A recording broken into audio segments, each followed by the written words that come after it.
اب ہم آپ کو وقف کی ایک قسم وقف علی اولاد بتاتے ہیں۔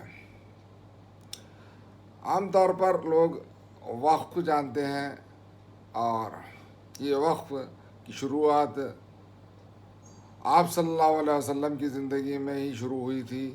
جو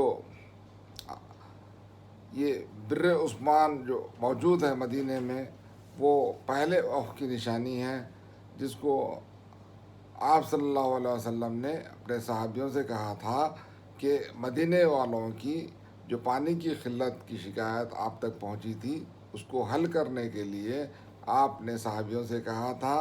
تو اس وقت حضرت عثمان رضی اللہ تعالیٰ عنہ نے پہل کی، اور پھر یہودی سے نصف بولی خریدی تھی، پھر اس کے بعد وہی یہودی نے پوری بولی بیچ دی تھی، اور اس بولی کو حضرت عثمان رضی اللہ تعالیٰ عنہ نے باغ کے ساتھ وقف کیا، جو آج بھی مدینہ میں موجود ہے، جسے بر عثمان کے نام سے جانا جاتا ہے۔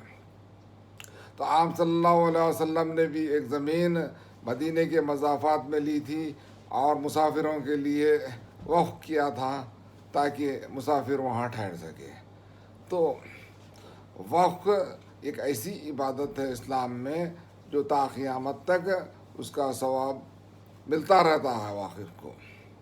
اور جو جائیداد وقف کی جاتی ہے، وہ جائیداد اللہ تعالیٰ کے حق میں منتقل ہو جاتی ہے، اور قیامت تک اس جائیداد کو کوئی فروخت نہیں کر سکتا، کیونکہ مالکانہ حقوق جائیداد کے تمام اللہ تعالیٰ کے حق میں منتقل ہو جاتے ہیں۔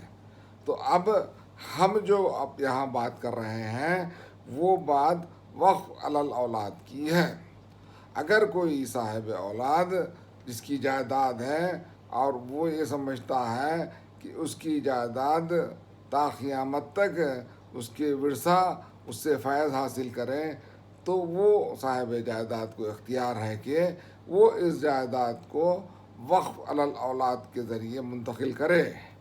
یعنی جو جائیداد ہوتی ہے وہ خاص مقصد کے لیے، اولاد کی فلاح و بہبود کے لیے منتقل کی جاتی ہے، لیکن اس کے تو مالکانہ حقوق جو ہوتے ہیں اللہ تعالیٰ کے حق میں ہی منتقل رہتے ہیں، اور اس سے جو آمدنی ہوتی ہے اور جس سے جو مفادات ہوتے ہیں، وہ اس کی اولاد کی ضروریات یا اس کی اولاد اس سے مستفید ہو سکے۔ لیکن رفاع عام کا وقف جو ہوتا ہے، وہ کسی ایک کے خاص مقصد کے لیے نہیں ہوتا ہے، بلکہ تمام مسلمانوں کے لیے ہوتا ہے، تو وہ عام وقف ہوتا ہے۔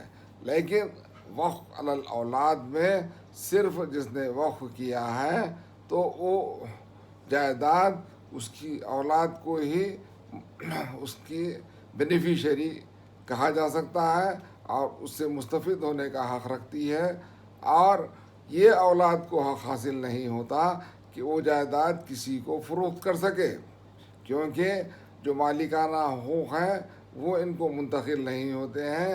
صرف اس جائیداد سے یہ لوگ مستفید ہونے کا ہی حق رکھتے ہیں، نہ کہ وہ جائیداد کسی اور کو منتقل کرنے کا حق ان کو نہیں دیا جاتا ہے۔ تو ایسے جو کنڈیشنل ٹرانسفر ہوتا ہے، اس کو وقف علی الاولاد کہتے ہیں۔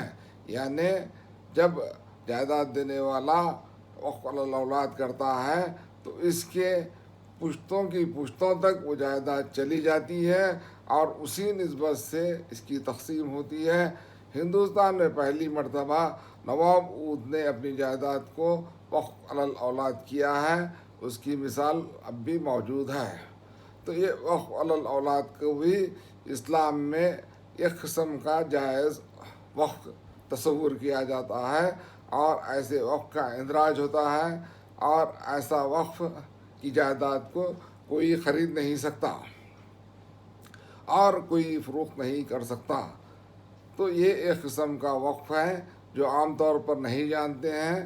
تو ہم آج یہاں اس ویڈیو کے ذریعے بتانا چاہ رہے تھے کہ وقف علی الاولاد کیا ہوتا ہے۔ تو وقف علی الاولاد عام وقف سے الگ ہوتا ہے، لیکن مقصد تو ایک ہی ہوتا ہے، اور اس کے مالکانہ حقوق اللہ تعالیٰ کو ہی منتقل ہوتے ہیں. عام وقت میں عام پر خرچ ہوتا ہے اس کا فائدہ اور اس سے مستفید ہوتے ہیں، لیکن وقف علی الاولاد میں خاص جو اس نے وقف کیا واقف کی اولاد ہی بینیفیشری ہوتی ہے مستفید ہونے والوں میں. تو بات ختم کر دیں.